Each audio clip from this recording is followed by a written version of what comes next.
Em São Paulo, funcionários do metrô e da CPTM, a companhia de trens, entraram em greve. Milhares de trabalhadores tiveram dificuldade para utilizar o transporte público. O repórter David Diogo está neste momento no terminal de ônibus de Santana, zona norte da capital paulista, e traz as informações atualizadas. Boa noite, David. Estou vendo que tem uma fila grande aí atrás de você. Caos, transtornos, como é que está a situação? Exatamente, Amanda. Boa noite a você, a Augusto e a todos que nos acompanham. É isso mesmo, como você pode ver aqui, olha, muita gente aguardando ônibus, outros saindo.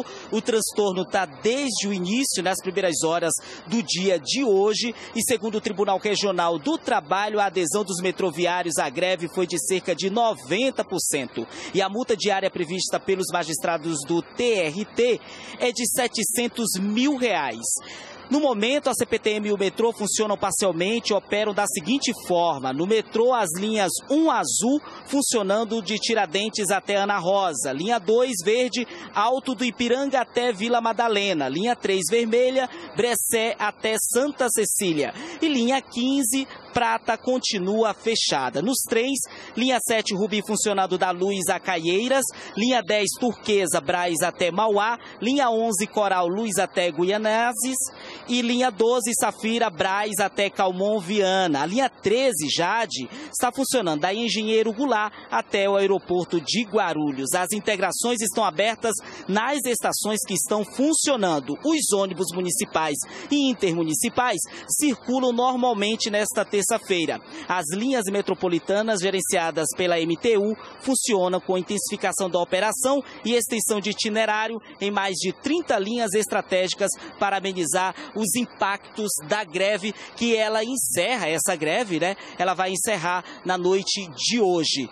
Nas primeiras horas do dia, muita gente aí enfrentou transtorno para ir ao trabalho. A gente vai acompanhar a partir de agora na reportagem. Na estação do metrô do Tatuapé, na Zona Leste, as plataformas estavam vazias. Do lado de fora, correria dos passageiros para conseguir pegar um ônibus. Os ônibus também estavam cheios, demorando, para passar. E o metrô mesmo, eu pego ali no Tatuapé e tive que pegar trem, ônibus, foi meio complicado para chegar. Eu pensei que não sabia. Chegar meio atrasada, não sabia. Para chegar ao trabalho, a Maria das Graças vai demorar mais do que o dobro do tempo normal. Atrasa bastante, O percurso você faz em 1h40, você vai fazer em mais ou menos 3 horas, Um jeito foi sair mais cedo de casa para tentar não atrasar no trabalho. A gente trabalhador tem que passar por isso, Por essa humilhação aí. Mas fazer o quê? Já era para estar lá e agora estou atrasado há quase 1 hora. Saí de casa às 5h30 da manhã. Ligar para o patrão e relatar a situação também foi uma saída para muitos. Agora eu estou esperando para ver o que a empresa pode fazer. Se eles vão pedir um Uber ou se eu vou voltar para casa, porque não tem como eu ir. A greve afetou o metrô e parte das linhas da CPTM. A linha 8 Diamante e 9 Esmeralda, que já são privatizadas, funcionaram normalmente. Moro lá em Mauá, estou aqui na Barra Funda desde as 5 da manhã e não tem trem para voltar para casa. Muitos passageiros tiveram que optar pelo transporte por aplicativo. Nesse caso, tiveram que enfrentar outro tipo de caos. Com o rodízio suspenso, o trânsito ficou carregado. Segundo a CET, o pico de congestionamento ocorreu às 8 horas da manhã, quando foram registrados 620 quilômetros de lentidão. Na terça-feira passada, o índice ficou em 580 quilômetros. O prefeito de São Paulo, Ricardo Nunes, foi ao centro de operações da SP Trans para acompanhar em tempo real o monitoramento dos ônibus durante a greve. É a terceira vez que esses sindicatos fazem isso para a cidade, colocam milhões de pessoas vítimas que não têm o que fazer. Então eles se organizam lá, descumprem determinação judicial, existe uma determinação judicial que eles deveriam manter pelo menos 80% do metrô e da CPTM, e a cidade fica aí com esse prejuízo, com esse caos, prejudicando milhões de pessoas. No metrô Palmeiras-Barra Funda, portões fechados e protesto dos metroviários. Já na estação Santo André da CPTM, no ABC Paulista, teve confusão. O celular de uma grevista foi destruído por um passageiro que ficou nervoso com a paralisação. A gente está questionando o projeto de privatizações do governador Tarcísio sobre serviços essenciais, sobretudo depois da experiência do apagão da Enel, em que a sociedade ficou bastante crítica à privatização de serviços essenciais, e parte da pauta da greve também é o corte de verbas na educação. O governador de São Paulo, Tarcísio de Freitas, criticou a greve e defendeu as privatizações. Segundo ele, a concessão da Sabesp, empresa responsável pelos serviços de fornecimento de água, coleta e tratamento de esgoto do Estado, vai acontecer no ano que vem. As desestatizações, os estudos para concessões não vão parar. Não adianta fazer greve com esse mote. Eu vou fazer uma greve que eu não concordo com a privatização. Nós vamos continuar estudando, nós vamos continuar tocando, porque nós dissemos que faríamos isso. E a operação da Sabesp vai acontecer ano que vem, pode ter certeza disso, e vai ser um grande sucesso. E é o que vai garantir para o Estado de São Paulo universalização do serviço de saneamento, aumento da disponibilidade hídrica, o alcance de pessoas que estão nas áreas rurais, que estão nas áreas regulares consolidadas, despoluição do Tietê. Olha, ainda sobre a greve que paralisou parte do transporte público em São Paulo, o repórter Pedro Oliveira está na estação Barra Funda, na zona oeste da cidade, e traz mais informações para a gente. Boa noite para você, Pedro, bem-vindo aqui com a gente. Nos conte como é que está a situação aí na Barra Funda. Muito boa noite, Augusto. Boa noite, Amanda. Por aqui na estação Barra Funda, zona oeste de São Paulo, a situação nesse instante é bem tranquila, viu? Quem passou por aqui mais cedo precisou retornar para casa com outro tipo de transporte.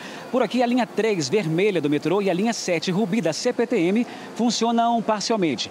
A linha 8 diamante da CPTM, que é privatizada, funciona também normalmente. A opção para muitos passageiros foi recorrer aos ônibus, transportes por aplicativos e táxis na volta para casa. E ainda de acordo com o sindicato que representa a categoria, a greve vai ser encerrada até a meia-noite de hoje. Augusto, Amanda. Perfeito, obrigado, Pedro. E a Assembleia Legislativa do Estado de São Paulo começou hoje as discussões em plenário sobre o projeto de lei que prevê a privatização da Sabesp, um dos motivos da greve. A votação está marcada para a próxima segunda-feira. Câmeras de segurança registraram um acidente com uma van que transportava crianças em Belo Horizonte. Imagens mostram o momento que a van escolar capota e despenca em um barranco. O acidente foi por volta das 6h30 da manhã. Testemunhas disseram que o motorista saiu do veículo para embarcar 2 estudantes quando o carro desgovernado desceu de ré. Por uma câmera da rua de baixo, é possível ver a van caindo no barranco e capotando. 2 adolescentes conseguiram se jogar do veículo em movimento antes do acidente. 4 crianças foram resgatadas com ferimentos leves. A Prefeitura de Belo Horizonte disse que a van escolar não estava com a autorização em dia. O motorista foi ouvido e liberado. Também um ônibus escolar que transportava mais de 40 alunos da Rede Municipal de Ensino de São José de Ribamar, no Maranhão, caiu em um barranco. Os pais de algumas crianças que estavam dentro do ônibus ajudaram no socorro. Uma estudante teve ferimento na cabeça, mas já deixou o hospital. Segundo o Corpo de Bombeiros, o coletivo estava lotado. A Prefeitura de São José de Ribamar lamentou o acidente e disse que o ônibus teve problemas técnicos. O caso será investigado pela Secretaria Municipal de Educação. O rompimento de uma adutora assustou moradores em Nova Iguaçu, na Baixada Fluminense. A força da água foi tanta que destruiu ruas e invadiu casas. Era madrugada quando a água começou a jorrar. Ali já tem água entrando na casa dos outros. A água atingiu uma altura acima dos telhados dos imóveis. Pela manhã era possível ver os estragos. Árvores foram arrancadas, crateras abertas nas ruas. Casas foram destelhadas e muros destruídos tiveram que ser derrubados. Deve ter vindo uma altura de, sei lá, uns 20 metros. E derrubou o meu muro, portão, árvores, fez a porta de entrada. Dentro das casas, mais destruição. Móveis, eletrodomésticos, alimentos, tudo perdido. Parecia um tsunami, estava entrando na minha casa, um tsunami. Os estragos foram provocados pelo rompimento de uma adutora da companhia Águas do Rio, em Nova Iguaçu, na Baixada Fluminense. O problema também afetou o abastecimento de água em Nilópolis e São João de Meriti, municípios vizinhos, além de bairros das zonas norte e oeste da capital. A gente já iniciou os procedimentos de limpeza e de acolhimento das famílias. A gente já iniciou as limpezas também dentro da casa dos moradores. Hoje ainda a gente vai liberar o 100% aqui das vias. As fortes chuvas que atingem cidades do Rio Grande do Norte desde ontem provocaram alagamentos e transtornos à população. Em Natal, as aulas nas escolas municipais, os atendimentos em unidades de saúde e o funcionamento de trens urbanos foram suspensos. Pelo menos 60 pessoas ficaram desabrigadas. A Defesa Civil recomendou que a população evite sair de casa. A Prefeitura decretou situação de emergência. E em Brejinho, na região do Agreste, choveu o equivalente à metade do volume esperado para todo o ano no município. O governo do estado instalou um gabinete de crise para monitorar a situação.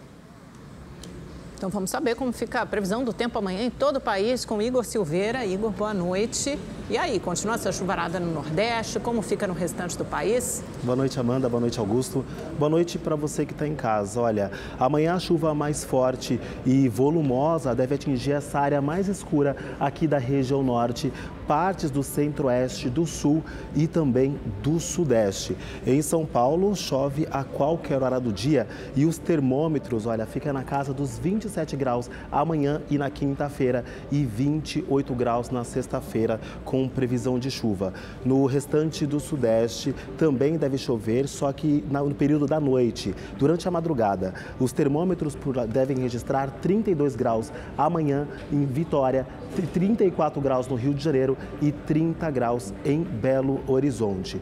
No Nordeste, sol, calor e tempo firme no interior nordestino, mas com chuva em pontos do litoral, incluindo o Rio Grande do Norte. Só que a diferença é que a chuva vai ser um pouco mais fraca. Ela começa a perder essa força, viu?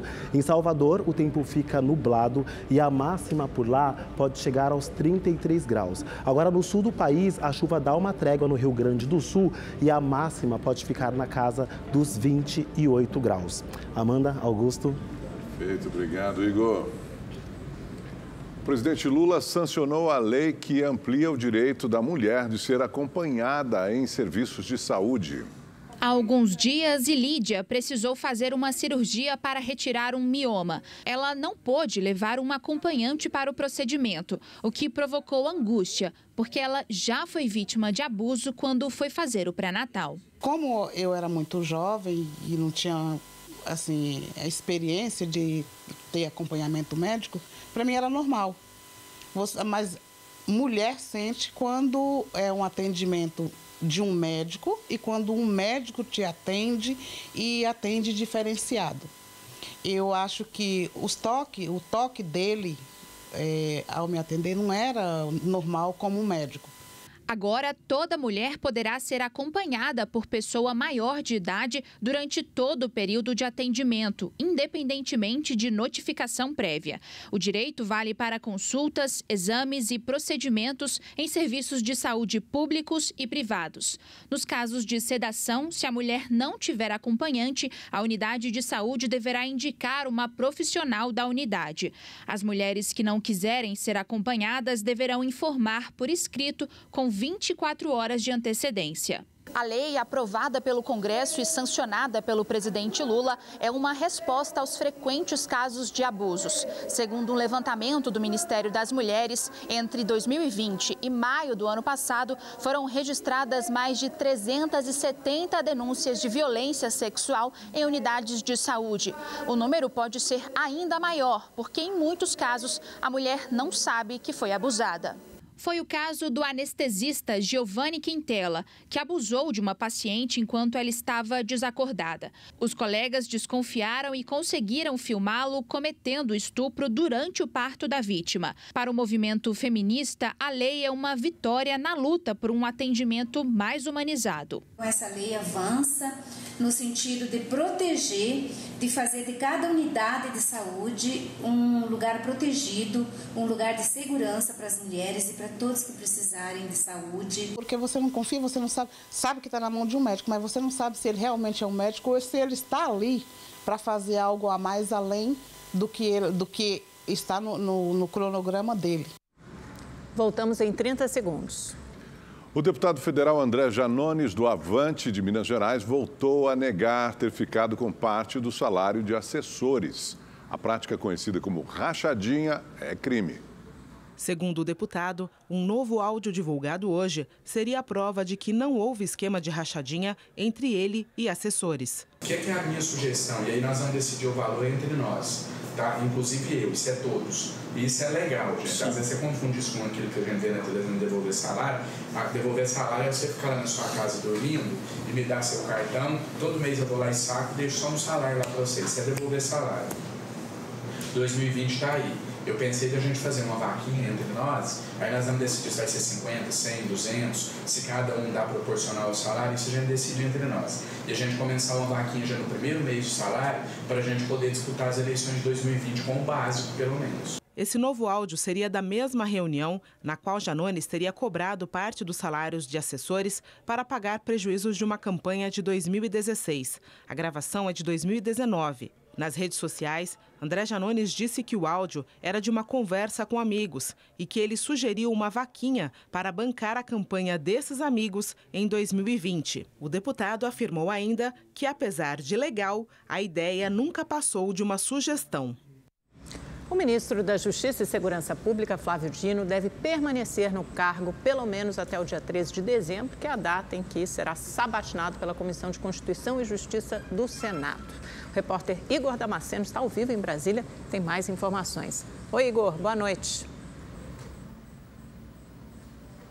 Essa informação foi confirmada pelo ministro das Relações Institucionais, Alexandre Padilha, viu, Amanda? Boa noite a você, também ao Augusto. Boa noite a todos que nos acompanham. Segundo o ministro Padilha, o presidente Lula ainda não tem um nome determinado para substituir Flávio Dino na pasta da Justiça. Nos bastidores, o nome mais cotado é do atual advogado-geral da União, ministro Jorge Messias. A ministra do Planejamento, Simone Tebet, também teve o nome ventilado, mas já foi descartado, pelo menos é isso que se fala nos bastidores. A confirmação do presidente deve acontecer quando ele voltar de viagens internacionais, viagens essas à Europa e também ao Oriente Médio. Alexandre Padilha também disse que não existem planos para dividir o ministério em Justiça e Segurança Pública, ou seja, dois ministérios diferentes. Ele disse que essa é uma orientação de alguns aliados do governo, mas essa informação não procede, foi descartada. Flávio Dino teve a indicação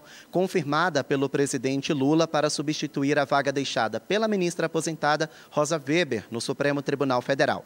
Aqui no Senado, o relator, senador Everton, do PDT do Maranhão, disse que Flávio Dino tem votos suficientes para a aprovação, tanto na CCJ quanto no plenário da Casa. No plenário, são necessários pelo menos 41 votos favoráveis. Vamos ouvir o relator. Nós temos hoje muita tranquilidade em estar levando um relatório com a indicação para a aprovação do nosso sabatinado, que será no próximo dia 13 de dezembro. Deveremos, semana que vem, já fazer a leitura desse relatório para dar as vistas coletivas para ele e, em seguida, aguardar o prazo regimental para enfrentarmos essa sabatina na CCJ e tenho certeza que lá ele sairá vitorioso, a casa sairá vitoriosa. No mínimo, nós vamos sair com mais de 50 votos. Bom, e hoje o presidente do Senado, Rodrigo Pacheco, disse que vai pautar para o ano que vem a proposta de emenda constitucional que limita o tempo de atuação dos ministros da Suprema Corte em 8 anos. O texto é de autoria do senador Plínio Valério, que não concorda com o cargo vitalício dos ministros do Supremo Tribunal Federal. Esse é só mais um dos temas polêmicos que devem ser pautados somente no ano que vem. Em 2024, Pacheco também deve pautar o texto que põe fim à reeleição para presidentes, governadores e prefeitos e aumenta o tempo de mandato para 5 anos. Pacheco explicou que esse texto não deve alterar as regras das eleições de 2026. Voltamos ao estúdio. Obrigado, Igor. Rede TV News faz uma rápida pausa e volta já.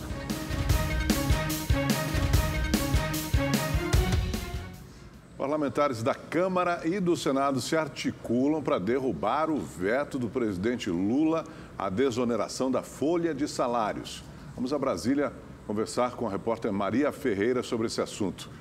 Hoje foi divulgado um manifesto, né, contra esse veto, né, Maria? Como é que está o apoio a essa ideia dos parlamentares?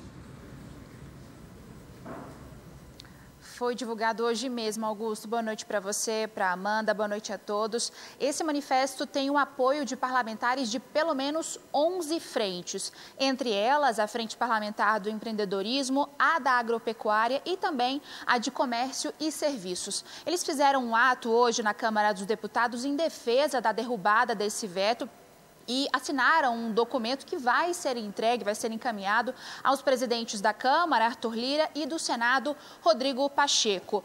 Esse texto, que foi vetado pelo presidente Lula, prevê, então, a prorrogação até 2027 da desoneração da folha para 17 setores da economia. As empresas que compõem esses setores deixam de recolher 20% sobre a folha de salários e passam a pagar entre 1% e 4,5% sobre a receita bruta.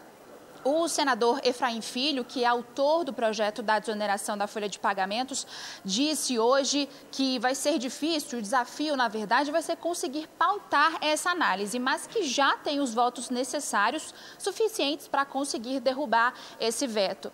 Hoje, mais cedo, o ministro das Relações Institucionais, Alexandre Padilha, disse que o projeto da desoneração é inconstitucional e que o ministro da Fazenda, Fernando Haddad, já articula, já negocia com os setores envolvidos uma alternativa, então, para esse fim do benefício. Vamos ouvir o que ele disse. O ministro Haddad já abriu a negociação com os setores econômicos. Certamente, à medida que essas negociações comecem a amadurecer a proposta, pode convidar membros do parlamento para fazer esse diálogo, de jeito que a gente tenha uma proposta que seja constitucionalmente aceitável, validada. Não adianta em nada a gente continuar apostando em algo que não tenha previsão constitucional. O Brasil criou mais de 190 mil empregos formais só no mês de outubro. O Portal do Trabalhador em Osasco, na Grande São Paulo, recebe 600 pessoas por dia. Luana está prestes a conseguir uma vaga. Ela perdeu o emprego há 2 semanas e veio atrás de uma nova oportunidade. Tá fácil, para quem vai à luta e batalhar, consegue. O Edson também está esperançoso. Ficou 1 semana sem emprego e já ficou sabendo que tem vaga disponível para eletricista. Eu tenho certeza que eu vou sair já empregado, sim. Os dados do CAGED, o Cadastro Geral de Empregados e Desempregados, são favoráveis às contratações no mês de outubro com carteira assinada. Segundo o CAGED, o setor de serviços foi o que mais contratou no mês de outubro e também no acumulado do ano, com destaques para atividades financeiras, de comunicação, imobiliárias, saúde e educação. Foram quase 2 milhões de contratações e pouco mais de 1.700.000 desligamentos, saldo de mais de 190 mil postos de trabalho. O setor de serviços contratou quase 110 mil pessoas, seguido do comércio e da indústria. Um termômetro importante do quanto aquela atividade de trabalho mais formal, que é a que tende a remunerar um pouco melhor e a que tende a gerar um pouco mais de estabilidade para o trabalhador, como está a evoluir ou qual que é a evolução dessas contratações mais consistentes ao longo do tempo. Para o coordenador de estatísticas do Ministério do Trabalho, é esperada uma estabilização dos números de outubro em novembro, ficando perto da geração de 2 milhões de empregos formais neste ano. A gente esperava continuar gerando em torno de 200 mil vagas, foi um pouco a menos, mas como o ministro falou, foi acima das expectativas de mercado. A gente esperava que nesse ano a queda sazonal de fim de ano não começasse tão acentuada em outubro. A gente sabe que em dezembro normalmente vai ter um resultado de mais desligamento, só que é previsto, todo ano acontece isso, e a gente espera que novembro se mantenha nesse patamar de outubro. E agora, direto do Espaço da Sorte, na Avenida Paulista, vamos acompanhar ao vivo o sorteio da Mega Sena. O prêmio é de quase 31 milhões de reais. E daqui a pouco tem as notícias do esporte, por isso não saia daí. Voltamos já já.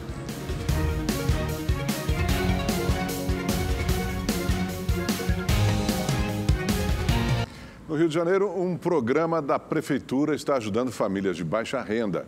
São 17 cozinhas comunitárias que servem quentinhas durante o almoço.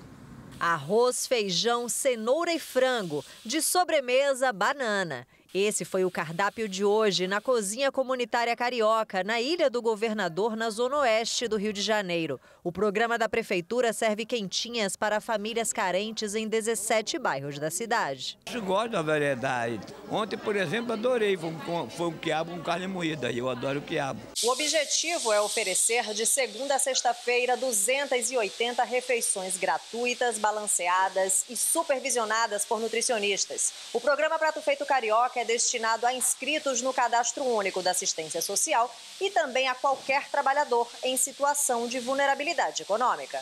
O programa já serviu mais de 2.700.000 refeições em pouco mais de um ano. A expectativa é que sejam abertas mais 3 cozinhas comunitárias até o mês que vem.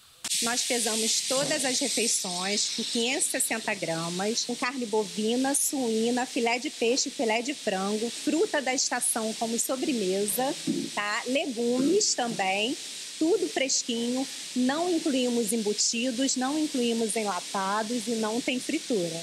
Cíntia é uma das cozinheiras. Para ela, o trabalho tem um sabor especial. A gente se colocar no lugar do próximo e saber como é difícil. E muitas vezes as pessoas ignoram.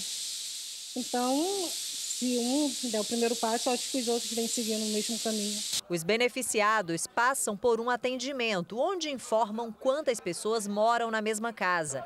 Todas recebem a quentinha. Eles também são inseridos em programas de empregabilidade e qualificação profissional. A gente quer garantir que esses trabalhadores rompam com o ciclo de pobreza e, eventualmente, até mesmo de miséria. Desempregada, Edjane, de 53 anos, enfrenta muitas dificuldades, mas o alimento da família está garantido. Está me ajudando muito. O almoço aqui alimenta bem pra caramba.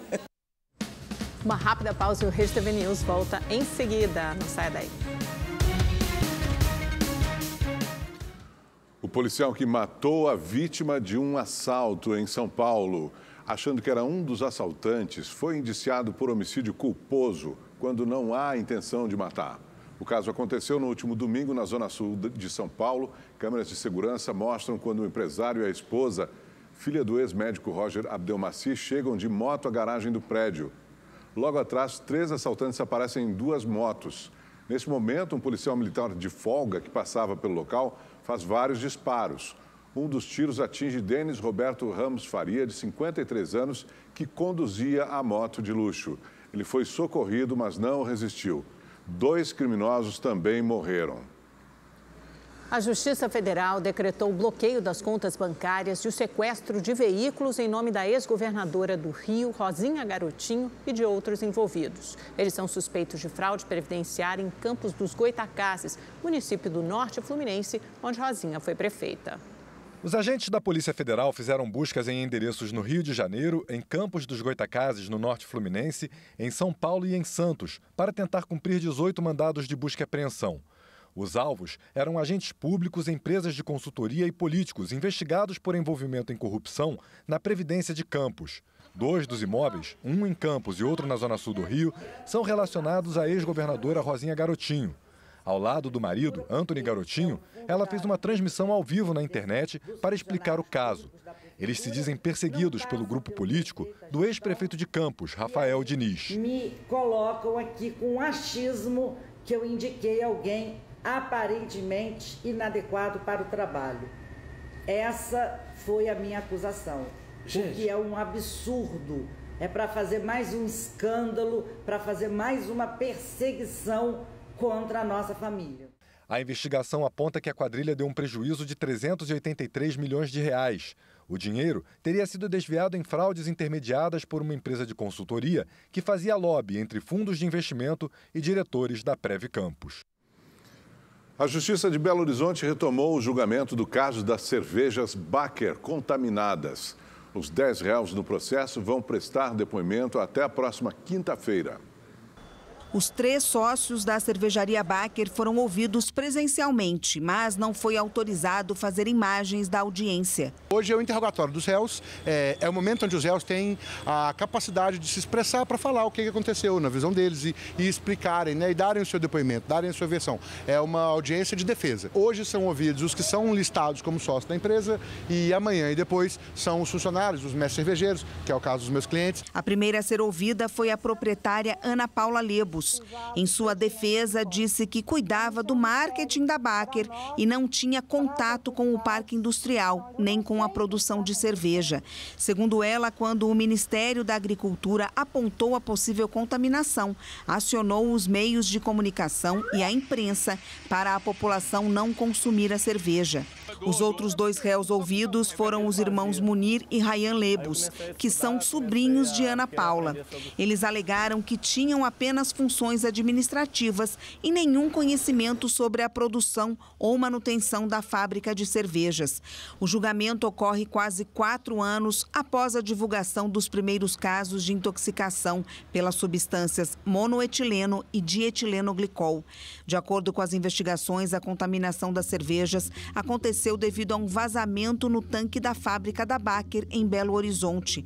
Os 10 réus respondem por homicídio culposo quando não há intenção de matar. No total, 10 pessoas morreram e várias ficaram com sequelas. Ainda não há uma previsão para a sentença final do juiz. Voltamos em 30 segundos. O azeite de oliva está mais caro. Em algumas regiões, o valor dobrou em um ano. A Sil adora um azeite. Na casa dela, o consumo chega a 1,5 litro por mês. Eu uso em praticamente todas as preparações. Eu cozinho com azeite, eu finalizo os pratos com azeite também. Então, desde salada, arroz, bacalhau, tudo vai azeite. Só que o preço do produto, derivado da azeitona, está cada vez mais salgado. Saio atrás, procurando em vários supermercados até encontrar preços mais favoráveis. Neste supermercado, na zona oeste de São Paulo, o produto de 500 ml custa de R$ 34 a R$ 85. A Andréia parou, pensou de novo e acabou levando o mais em conta. O raciocínio que eu tenho é, primeiro, as marcas que eu mais gosto. E se não tem a marca que eu mais gosto, eu vou no que tenha o preço mais acessível, desde que seja 0,5% de acidez. Já a Zuleide desistiu de comprar. Não dá para levar. Eu esperar, né? Abaixar. Quem sabe? Enquanto a inflação brasileira desacelera e acumula alta de 3,75% de janeiro a outubro, o preço médio do azeite de oliva subiu quase 7 vezes mais no mesmo período. Só no mês passado, o produto encareceu, em média, 5,32%. Os dados são do Índice de Preços ao Consumidor Amplo, o IPCA. Um dos fatores que tem contribuído para o aumento nos preços é o clima. É que a maior parte do azeite que é consumido aqui no Brasil é importado da Europa. E por lá, as produções foram afetadas por uma sequência de ondas de calor. A Europa hoje vive um estado de seca contínua, a alta do dólar, as guerras têm afetado muito o trânsito do azeite de oliva pelo mundo. E aí, isso tudo fica um conjunto de fatores para atrapalhar, ou seja, complicar a vida de quem vende azeite de oliva e também para complicar a vida do consumidor. E você, que já está pensando nas ceias de fim de ano, pode preparar o bolso. A tendência é que o custo continue alto. Para o consumidor é um valor alto, mas muito melhor você usar um azeite de oliva do que usar alguns outros óleos ou produtos em substituição. A polícia da Espanha prendeu 2 irmãos brasileiros suspeitos de envolvimento com o Estado Islâmico. Eles foram detidos na segunda-feira em Málaga. As investigações, em parceria com a FBI e a Polícia Federal Brasileira, indicam que a dupla disseminava propagandas jihadistas pela internet e manuais de confecção de explosivos para assassinatos em massa. A identidade dos 2 não foi divulgada. E o Rede TV News fica por aqui. Amanhã tem mais, a partir das 7h20. Até lá. Boa noite.